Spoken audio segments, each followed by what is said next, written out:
Assalamualaikum warahmatullahi wabarakatuh. Perkenalkan nama saya Iwan Mukhtar dengan NIM F1B02107. Kali ini saya akan membahas tentang pembangkit listrik tenaga uap.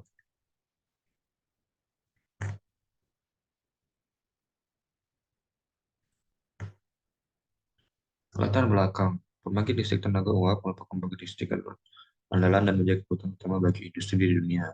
Pembangkit listrik tenaga uap merupakan sistem pembangkit dengan biaya operasional atau garam murah karena tidak kerjanya menggunakan air. Batubara merupakan bahan bakar yang banyak digunakan kalau harga batubara yang lebih murah jika dibandingkan dengan bahan bakar minyak. Pada sistem operasional tenaga listrik, lebih dari 80% biaya operasional adalah biaya bahan bakar. Oleh karena itu, penghematan bahan bakar dalam skala kecil akan memberikan dampak besar bagi biaya operasional. Sehingga efisiensi pemakaian bahan bakar sangat besar pengaruhnya terhadap penghematan biaya operasional.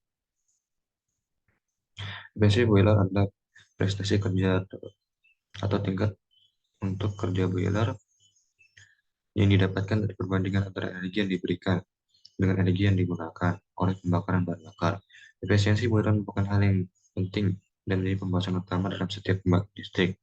Efisiensi boiler dapat diukur dengan hitungan heat loss yang terdiri dari rugi karbon yang tidak terbakar, rugi panas yang terbawa gas buang kering, rugi kebasahan bahan bakar, rugi kebasahan karena pembakaran hidrogen, rugi kebasahan udara pembakaran, rugi radiasi dan konveksi yang akan berpengaruh pada kinerja boiler dan bertambahnya konsumsi bahan bakar di barat, sehingga akan mempengaruhi pada biaya produksi listrik. Ada perumusan masalah itu yang pertama cara kerja boiler cara kerja dari boiler. Mengapa PLTU menjadi pembangkit listrik yang diandalkan di dunia? PLTU pertama di Indonesia terletak di mana? Dengan tujuan untuk mengetahui sistem kerja dari boiler, untuk mengetahui mengapa PLTU sangat diandalkan di dunia, dan untuk mengetahui di mana letak PLTU pertama di Indonesia. Adapun tinjauan pustaka, yang pertama, Andi juga pertama pada tahun 2017 melakukan penelitian tentang analisis pengaruh perubahan beban terhadap karakteristik generator sinkron satu fase. Penelitian yang dilakukan di pembangkit listrik tenaga uap PLTU Cilacap. Dari penelitian dapat ditarik sebuah kesimpulan, yaitu perubahan beban yang terjadi di PLTU Cilacap 2 kali 300 MW tergantung dari permintaan PLN. Rata-rata efisiensi generator di PLTU Cilacap sebesar 98%, sebagai acuan PLN yaitu kurang lebih 95%. Yang kedua, Adi Apri Sinulingga pada tahun 2009 melakukan penelitian tentang pengaruh perubahan beban generator listrik terhadap efisiensi kinerja PLTU. Penelitian yang dilakukan di PT Musim Mas dengan kapasitas pembangkit 10 MW. Efisiensi pada PLTU tersebut relatif rendah dibandingkan dengan PLTU umumnya, yaitu berkisar antara 20,26% sampai 21,61%. Efisiensi tertinggi terjadi pada saat beban 7.300 kW, yaitu sebesar 21,36%, dan efisiensi terjadi pada saat beban 5.500 kW, yaitu sebesar 20,26%. Cahyadi pada tahun 2015 melakukan penelitian tentang analisis perhitungan efisiensi turbin dan generator KSPN strip 300 strip 2 strip 20 B unit 10 dan 20 PT PJB Ujung PLTU Rembang. Dari penelitian ini dapat disimpulkan bahwa pada unit seperti nilai persentase efisiensi terendah terjadi yaitu sebesar 90,75%, sedangkan persentase nilai efisiensi tertinggi itu sebesar 95,93%. Jika dibandingkan dengan nilai efisiensi desain, maka dapat diketahui bahwa turbin dan generator mengalami penurunan efisiensi itu kurang lebih 98% menjadi 93,15%. Pembahasan, yaitu PLTU pembangkit listrik tenaga uap. Kebutuhan akan listrik menjadi prioritas dalam penelitian pembangunan nasional yang tercantum dalam rencana usaha penyediaan tenaga listrik atau RUPTL. Mengingat akan meningkatnya taraf hidup suatu bangsa. Oleh karena itu, saat ini perlu pada sejarah benar untuk kebutuhan mesin pembangkit listrik dan harus meninggalkan minyak yang saat ini sudah menjadi mahal. Tidak beruntungnya lagi pembangkit listrik dua-dua masih menggunakan bahan bakar minyak untuk kebutuhan tersebut.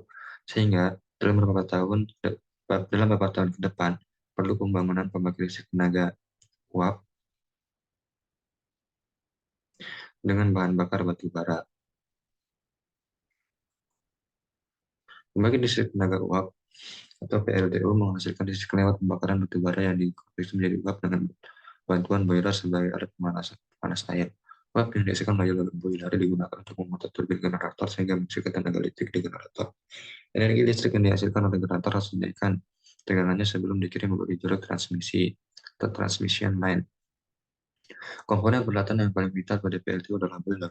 Untuk itu diperlukan pemilihan boiler yaitu Circular Phase Bed Combustion (CFB) didasarkan pada ketentuan dari PLN yang disebutkan dalam dokumen pengadaan pembangkit performa atau unjuk kerja pembangkit listrik tenaga uap, meliputi head rate, efisiensi boiler, dan turbin generator, UAT, Unit Auxiliary Transformer, atau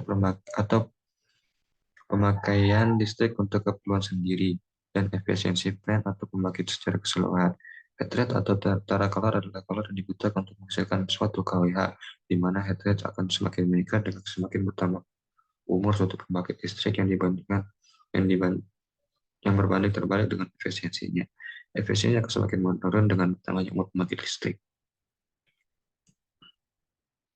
Sejarah menjajah PLTU atau pembangkit listrik tenaga uap pertama yang di Indonesia dibangun di Batavia atau Jakarta. Terungkap dari buku Dua Kota Tiga Zaman, Surabaya dan Magelang sejak zaman kolonial sampai kemerdekaan pada tahun 2009, yang ditulis oleh Pengawan Posundoro pada tahun 1897. Didirikan perusahaan listrik pertama di Hindia Belanda bernama Netherlands Inside Electric Maatschappij atau NIM. NIM berada di bawah naungan perusahaan listrik yang berpusat di Amsterdam, Belanda, yakni bernama Mens dan CO. Untuk menghasilkan listrik, NIM tentu saja membutuhkan pembangkit, maka tidak lama setelah NIM berdiri dibangunlah PLTU. Dikutip dari laman listrik Indonesia.com, PLTU memiliki NIM tersebut didirikan di tepi sungai Ciliwung, tepatnya di Gambir, saat ini di Jakarta Pusat. Dengan kekuatan 3.200 ditambah 3.000 ditambah 1.350 kW. PLTU ini merupakan pembangkit listrik tenaga uap pertama di Hindia Belanda untuk memasak kebutuhan listrik di Indonesia dan sekitarnya. Adapun letak PLTU di Indonesia, dari sumber bacaan yang telah dibaca, PLTU besar di Indonesia adalah sebagai berikut. PLTU Palton bukan salah satu PLTU terbesar yang terletak di Probolinggo, Jawa Timur, yang berfungsi untuk menyuplai listrik dari Jawa dan Bali. PLTU Suralaya di Listrik Jawa dan Bali, PLTU Cirebon, PLTU Batang berlokasi di Ujung Negoro, Kecamatan Kandeman dan Kabupaten Batang. Fungsi dan bahan utama PLTU. Fungsi PLTU adalah fungsi PLTU. PLTU adalah jenis pembangkit listrik tenaga termal yang banyak digunakan karena efisiensinya tinggi sehingga menghasilkan energi listrik yang ekonomis. PLTU merupakan mesin konversi energi yang merupakan energi kimia menjadi energi listrik. Proses konversi energi pada PLTU berlangsung melalui 3 tahapan, yaitu yang pertama yaitu energi kimia dalam bahan bakar diubah menjadi energi panas dalam bentuk uap bertekanan dan bertekanan tinggi. Yang kedua yaitu energi panas uap diubah menjadi energi mekanik dalam bentuk putaran, dan yang terakhir yaitu energi mekanik diubah menjadi energi listrik.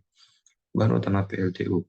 Dalam PLTU, batubara digunakan sebagai bahan bakar boiler untuk menghasilkan energi panas yang kemudian berfungsi untuk mengubah fasa fluida kerja dari cair menjadi uap. Energi kinetik yang mengandung uap kemudian dimanfaatkan untuk memutar turbin tersambung dengan generator.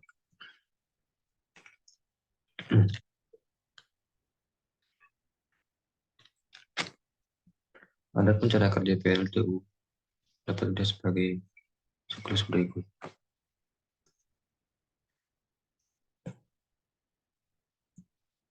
Di mana yang pertama, langkah pertama ialah mengisi air ke boiler sampai selesai bukan pemindah panas penuh, dan di dalam boiler tersebut akan mendapatkan panas dengan menyerap panas hasil dari pembakaran bahan bakar batu bara, SD serta udara sehingga menjadi uap, dan uap tersebut dapat memutar turbin.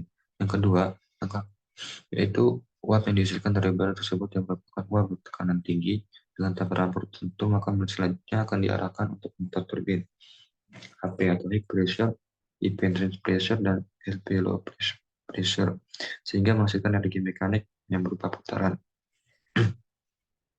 Yang ketiga, generator akan dikopal langsung oleh turbin sehingga ketika turbin berputar maka akan menghasilkan energi listrik dari terminal output generator. Langkah selanjutnya itu uap yang telah terpakai untuk memutar turbin tadi selanjutnya akan masuk ke kondensor untuk didinginkan kembali dengan menggunakan air asin atau air laut yang dipompa menggunakan pompa CWP atau circulation water pump agar berubah menjadi air melalui proses kondensasi. Air kondensat ini kemudian dipanaskan secara bertahap menggunakan uap ekstraksi melalui pH1 dan pH2, deaerator, HPH4 dan HPH5. Air dingin tersebut digunakan kembali sebagai air pengisi boiler dan setelah itu prosesnya kembali ke awal terus-menerus dan atau berulang-ulang. Atau secara sederhana, prinsip PDA itu air dipompa ke dalam boiler atau kita lupa bahwa air pada boiler diubah menjadi uap, kemudian uap yang sudah bertekanan dan bertempur tertentu diadukkan ke dalam turbin. Lalu energi uap tersebut digunakan untuk membentuk turbin untuk energi mekanik. Peralatan yang digunakan dalam proses PLTU. Proses tentu membutuhkan peralatan yang cukup banyak dan kompleks baik peralatan utama maupun peralatan bantu. Oleh karena itu, berikutlah beberapa peralatan utama yang digunakan pembangkit listrik uap. Yang pertama yaitu water treatment plant. Water treatment plant adalah tempat di mana air untuk keperluan pada PLTU diolah sebelum digunakan.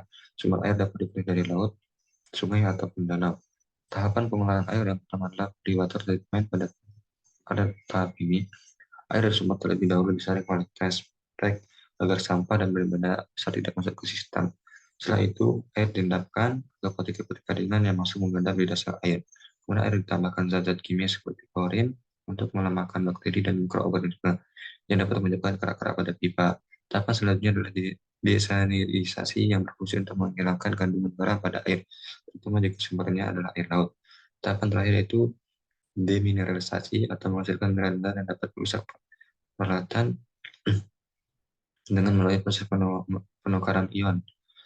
Setelah proses demineralisasi, ini air pada hasil proses tersebut dinamakan air dingin yang digunakan pada PLTU.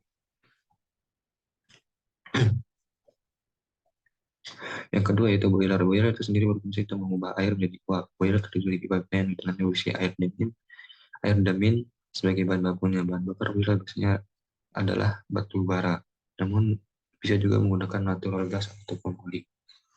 Ketika bahan bakar tersebut dibakar, gas panas bakaran tersebut digunakan untuk memanaskan air damin di dalam pipa mulai proses konduksi. Uap yang dihasilkan masih berupa uap jenuh yang masih mengandung titik air sehingga perlu dipanaskan lagi di superheater untuk dinaikkan ke tempatnya sehingga dihasilkan uap kering atau superheat yang nantinya menuju ke turbin uap. Turbin uap. Uap kering dihasilkan oleh boiler dialirkan ke turbin uap untuk membentuk sudut-sudut turbin sehingga dihasilkan putaran. Putaran tersebut dimanfaatkan untuk memutar generator. Pada turbin uap memiliki 3 tingkatan yaitu high pressure, tekanan tinggi atau tekanan tinggi, intermediate pressure atau tekanan sedang atau menengah, dan low pressure atau tekanan rendah. Uap dari boiler pertama masuk ke bagian high pressure, setelah itu uap dikembalikan ke boiler untuk dipanaskan lagi di heater baru. Setelah itu uap dialirkan ke intermediate pressure lalu ke low pressure. Setelah itu uap dialirkan menuju kondensor untuk diubah menjadi air. Generator. Generator sendiri mempunyai fungsi yaitu untuk mengubah energi mekanik menjadi energi listrik. Generator dapat bekerja apabila ada perpotongan medan magnet oleh pengantar kawat. Oleh karena itu, generator dapat bekerja jika terjadi gerakan atau putaran. Karena proses generator dan turbin uap terhubung, maka sumber putaran bisa didapatkan dari turbin uap. Kalau ada generator, umumnya bertegangan tenaga yang keluar dari generator umumnya bertegangan 20 kV dan ketika akan ditransmisikan, tegangan dinaikkan oleh trafo step up sampai dengan 5000 kV. Kondensor adalah alat penukar kalor yang memiliki fungsi untuk mengubah fase uap menjadi fase cair.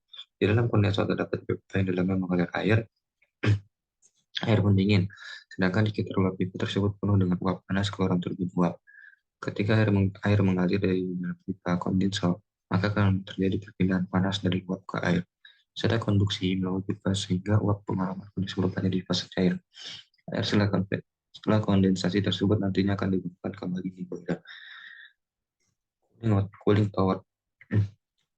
Air yang keluar dari kondensor memiliki temperatur yang tinggi akibat perpindahan panas dari uap.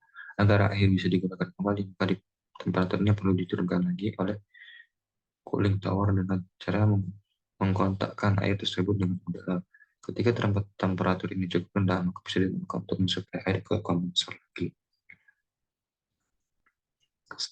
Stack atau biasa disebut lubang asap adalah tempat yang digunakan untuk membuang abu batu bara ke atmosfer. Terbang sebebas dengan sangat tinggi agar abu tidak mengganggu lingkungan sekitar.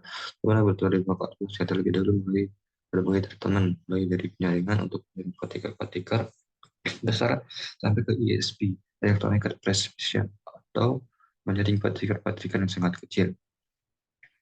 ESP adalah sebuah teknologi dalam hal pengendalian abu hasil proses pembakaran dengan metode memberi muatan listrik.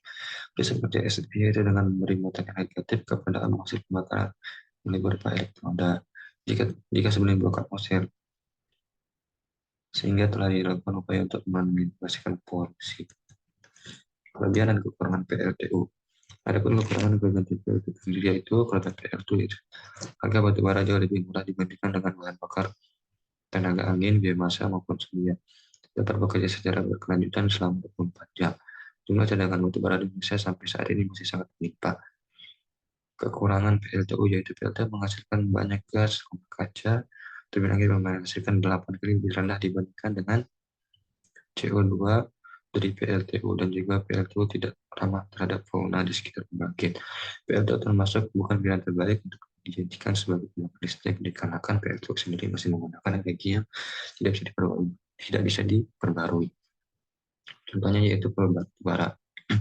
Namun PLTU memiliki keunggulan yaitu dapat dioperasikan dengan menggunakan berbagai jenis bahan bakar, padat, air, dan gas, dan bisa dibangun dengan kapasitas yang bervariasi. Kesimpulan, dari berbagai uraian di atas dapat disimpulkan bahwa PLTU sangat diandalkan di produksi dunia, bahkan utama. PLTU itu sendiri mudah didapatkan dan biaya pengoperasiannya tergolong murah karena menggunakan fluida kerja air, sehingga efisiensi pemakaian bahan bakar sangat besar pengaruhnya pada penghematan biaya operasional. Pembangkit listrik tenaga uap PLTU menghasilkan listrik dan pembakaran batu bara yang dikonversi menjadi uap dengan bantuan boiler sebagai alat pemanas air. Uap yang dihasilkan dari boiler digunakan untuk memutar turbin generator sehingga menghasilkan aliran listrik di generator. Adapun pendekatan yang digunakan untuk penentuan harga untuk jangka panjang dalam perusahaan pembangkit listrik menggunakan biaya cost based dan bukan dasar pasar. Hal ini dikarenakan penentuan harga jangka panjang dimulai dengan penghitungan biaya yang digunakan dalam produksi energi yang memperhitungkan nilai margin profit yang diharapkan.